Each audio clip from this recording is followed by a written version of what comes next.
Film کی کہانی شروع ہوتی ہے ایک جیل سے، جس کے اندر ایک قیدی کو زنجیروں میں جکڑا دکھایا ہے، اور پھر جیل کے سپاہی وہاں آ کر جیل کھولتے ہیں اور اس قیدی کو گھسیٹتے ہوئے جیل کے اوپر ایک بالکنی میں لے جاتے ہیں، جہاں اس شہر کے لوگ چیختے چلاتے ہوئے نظر آتے ہیں۔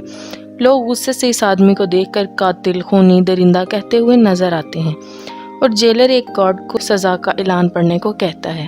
گارڈ بھیڑ کے سامنے کہتا ہے کہ کورٹ نے 2 دن بعد اس قیدی کو پھانسی کی سزا سنائی ہے، لیکن پھانسی سے پہلے جلاد اس کو سولی پر لٹکا کر اس کے ہاتھ پاؤں توڑ دیں گے، اور یہ سن کر لوگ خوشی سے جھوم اٹھتے ہیں۔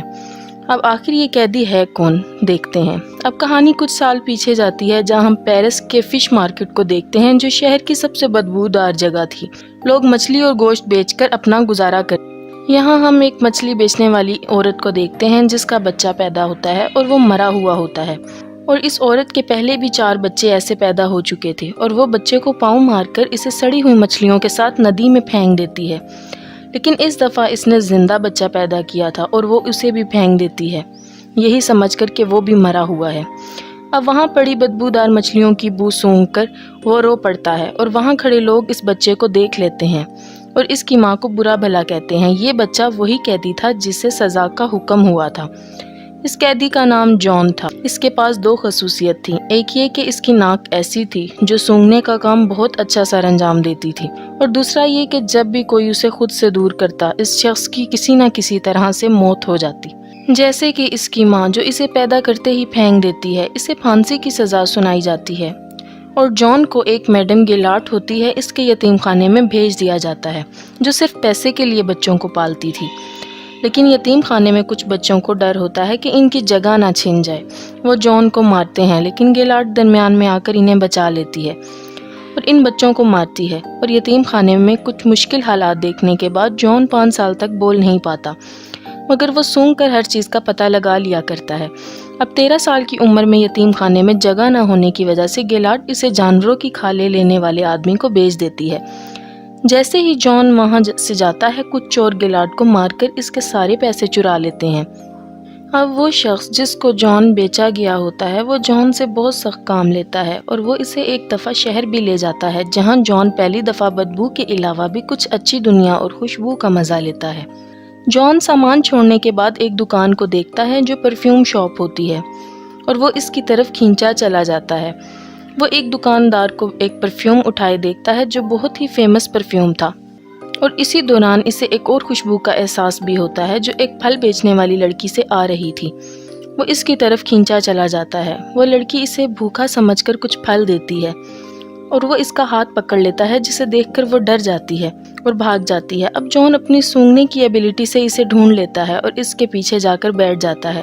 لڑکی کو لگتا ہے کہ کوئی ہے اس کے پیچھے، اور وہ ڈر کے مارے چیختی ہے، تو جان اس کا منہ دبا لیتا ہے اور لوگوں کے ڈر سے دبائے رکھتا ہے کہ لوگ اکٹھے نہ ہو جائیں، اور جیسے ہی لوگ جاتے ہیں اور وہ لڑکی کے منہ سے ہاتھ ہٹاتا ہے تو وہ مر جاتی ہے، اور اس کی خوشبو آہستہ آہستہ ختم ہو جاتی ہے، اور جان حیران رہ جاتا ہے کہ خوشبو کہاں گئی۔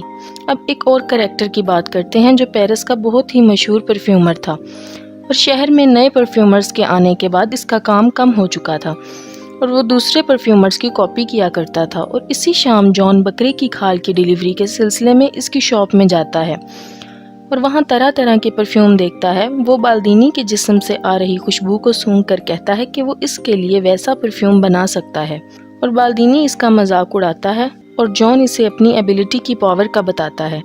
اب بالدینی اسے ایک اور موقع دیتا ہے۔ جان مختلف پرفیوم بنا کر بالدینی کو دیتا ہے، جسے سونگھ کر اسے امور اینڈ سائکی کی خوشبو آتی ہے۔ یہ بہت ہی فیمس پرفیوم تھا، اور وہ حیران رہ جاتا ہے۔ یہ سب دیکھ کر جان اسے بتاتا ہے کہ میں اس سے بھی کئی زیادہ اچھے پرفیوم بنا سکتا ہوں، اور اسے سونگھ کر بالدینی کو اپنی گرل فرینڈ کی یاد آ جاتی ہے۔ اس کے پاس بہت ٹیلنٹ آ چکا تھا۔ اب جان کو وہ گریمل سے خرید لیتا ہے۔ اب اسی رات گریمل شراب کے نشے میں ندی میں گر کر مر جاتا ہے۔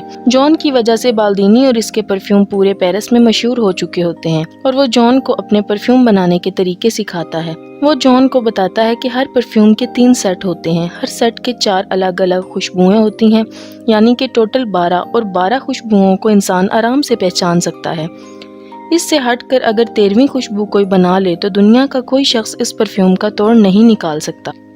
یہ بات جان کو بہت فیل ہوتی ہے۔ وہ سوچتا ہے کہ وہ یہ کام کر دکھائے گا۔ وہ بالدینی سے اس کا طریقہ سکھانے کو کہتا ہے اور دنیا کا سب سے بہترین طریقہ دینے کا پرومس کرتا ہے۔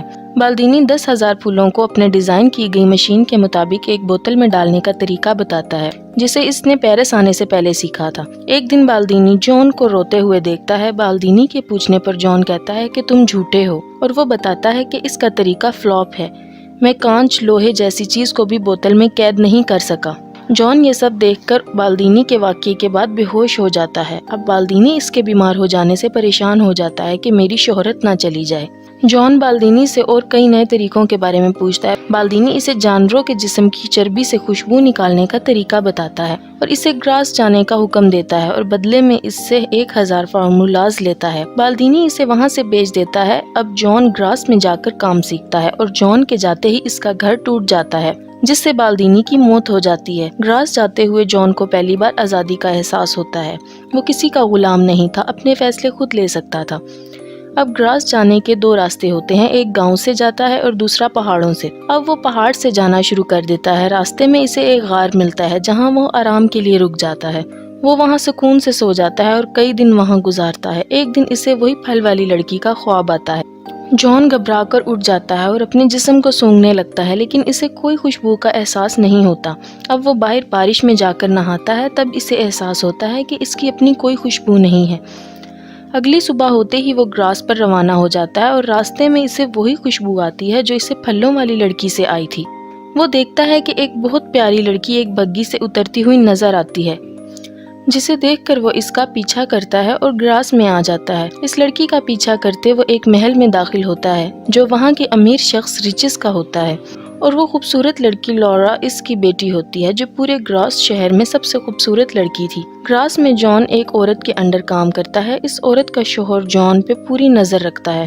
جان ان کے پاس رہتے ہوئے جانوروں کی چربی سے خوشبو نکالنے کے 2 نئے طریقے سیکھتا ہے، اور پہلے طریقے کا استعمال وہ اپنے ساتھ کام کرنے والی لڑکی پہ کرتا ہے، جس میں وہ اس لڑکی کی ڈیڈ باڈی کو ایک بڑے ٹینک میں جانوروں کی چربی کے ساتھ ابالتا ہے، مگر وہ کامیاب نہیں ہو سکتا۔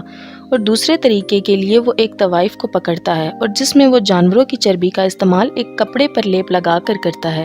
جان اسے مار کر اس کے بال کاٹ دیتا ہے اور اس کی ڈیڈ باڈی کو لیپ لگا کر کپڑے میں لپیٹتا ہے، اور پھر اس کپڑے سے چربی نکال کر بالدینی کے سکھائے ہوئے طریقے سے خوشبو نکالنے میں کامیاب ہو جاتا ہے، جسے وہ طوائف کے پالتو کتے پر استعمال کر کے چیک کرتا ہے۔ اب وہ بالدینی کے بتائے ہوئے 13 بوتل کا سیٹ تیار کرتا ہے، یعنی کہ ہر بوتل کے لیے ایک قتل۔ لورا کی برتھ ڈے پارٹی میں سب لڑکے اور لڑکیاں چھپن چھپائی کھیلتے ہیں، جہاں موقع پا کر جان بھی آ جاتا ہے اور لورا پر حملہ کرتا ہے، مگر وہ بچ جاتی ہے اور پارٹی سے 2 جڑواں بہنیں غائب ہو جاتی ہیں۔ اب ہم دیکھتے ہیں کہ جان ان 2 لڑکیوں کو مار کر اپنے سیٹ کی پہلی 2 بوتلیں تیار کرتا ہے، اور ان دونوں کی لاشیں شہر کے پل کے نیچے پانی میں تیرتی ہوئی نظر آتی ہیں۔ اس کے بعد پورے شہر میں لڑکیوں کی موت کا سلسلہ شروع ہو جاتا ہے، اور ڈر کے مارے لوگ اپنی بیٹیوں کو بچانے کے لیے گھروں کے باہر تالے لگانا شروع کر دیتے ہیں۔ لیکن جان 12 بوتلز کا سیٹ تیار کر لیتا ہے اور انہیں ایک بڑی بوتل میں ملا دیتا ہے۔ اب پرفیکٹ پرفیوم بنانے کے لیے اسے ایک اور بوتل چاہیے ہوتی ہے، یعنی لورا کا قتل۔ اب یہ سب دیکھ کر ریچس کہتا ہے کہ جتنی لڑکیوں کی موت ہوئی ہے وہ سب کنواری تھی اور ان کی باڈی پر کوئی زور زبردستی کا نشان بھی نہیں تھا۔ اس قاتل نے ان لڑکیوں کو کسی خاص وجہ سے مارا ہے۔ سب لوگ مدد کے لیے چرچ میں جاتے ہیں اور چرچ کے فادر ان کی مدد کی حامی بھرتے ہیں۔ وہاں ایک آدمی آ کر اس قاتل کے پکڑے جانے کی خبر سناتا ہے، جسے سن کر یہ سب لوگ بے حد خوش ہوتے ہیں۔ ریچس کو اس خبر پر یقین نہیں ہوتا اور وہ اپنی بیٹی کے لیے فکر مند ہو جاتا ہے۔ وہ گراس چھوڑنے کا فیصلہ کرتا ہے اور اگلے ہی دن اپنی بیٹی کو لے کر چلا جاتا ہے۔ جان شہر سے جاتی لورا کی خوشبو کو فیل کرتا ہے اور ان کا پیچھا کرتا ہے اور اپنی ایبیلٹی سے ان کو ڈھونڈ لیتا ہے، اور دوسری طرف طوائف کا کتا اپنی مالکن کے کپڑے اور بالوں کو جان کے کمرے سے نکالتا ہے، جسے دوروٹ دیکھ لیتا ہے۔ دوروٹ جان کے ساتھ کام کیا کرتا تھا اور پولیس کی انویسٹیگیشن پر باقی لڑکیوں کے بال اور کپڑے بھی مل جاتے ہیں۔ ریچز اپنی بیٹی لورا کے ساتھ ایک ہوٹل میں رات گزارتا ہے، جہاں وہ اپنی بیٹی کے کمرے کی چابی اپنے روم میں ہی رکھتا ہے، اور جان اس کے کمرے سے وہ چابی اٹھا لیتا ہے اور لورا کے کمرے میں جاتا ہے۔ اب اگلے دن جیسے ہی ریچز کمرے میں جاتا ہے، لورا کی لاش دیکھ کر بے حد روتا ہے۔ اب جان 13ویں بوتل بھی بنا کر کامیاب ہو جاتا ہے اور اسے اپنی فائنل بوتل میں ملا دیتا ہے۔ اب وہاں پولیس آ کر اسے پکڑ لیتی ہے اور کہانی 2 دن بعد ہونے والی سزا سے شروع ہوتی ہے۔ دور دور سے لوگ جان کی موت کو دیکھنے آتے ہیں اور جیسے ہی وہ اس کو جیل سے نکالتے ہیں جان موقع پا کر پرفیوم کا ڈھکن کھول دیتا ہے۔ جیسے ہی لوگ جان کا انتظار کرتے کھڑے ہوتے ہیں جان ایک راجکمار کی طرح گاڑی سے اترتا ہے اور جلاد کی طرف بڑھتا ہے اور جلاد اس کے پاؤں میں گر جاتا ہے اور روتے ہوئے جان کو بے قصور بتاتا ہے۔ اب جان ایک پرفیوم کو رومال پر لگاتا ہے اور ہوا میں لہراتا ہے جس سے وہاں کھڑے سب لوگوں کو جنت کا احساس ہوتا ہے اور وہ سب لوگ اسے فرشتہ کہتے ہیں۔ وہ خود کو لوگوں کا مسیحا سمجھنے لگتا ہے اور اپنے رومال کو لوگوں کے درمیان پھینک دیتا ہے اور کچھ ہی دیر میں سب لوگ چھوٹا بڑا امیر غریب کالا گورا سب بھلا کر پیار کرنے لگتے ہیں اور جان کو یہ سب دیکھ کر سچے پیار کا احساس ہوتا ہے۔ اب وہ اس پھلوں والی لڑکی کو یاد کرتا ہے۔ وہ سوچتا ہے کہ کاش اگر وہ اس لڑکی کو ایسے ہی پیار کرتا تو وہ اس کو اپنا بنا لیتا۔ وہ یہ سوچ کر دکھی ہو جاتا ہے اور رونے لگتا ہے۔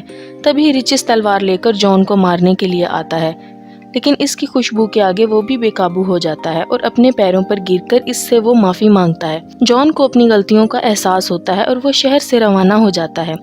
کچھ دیر کے بعد شہر کے لوگوں سے پرفیوم کا اثر ختم ہو جاتا ہے۔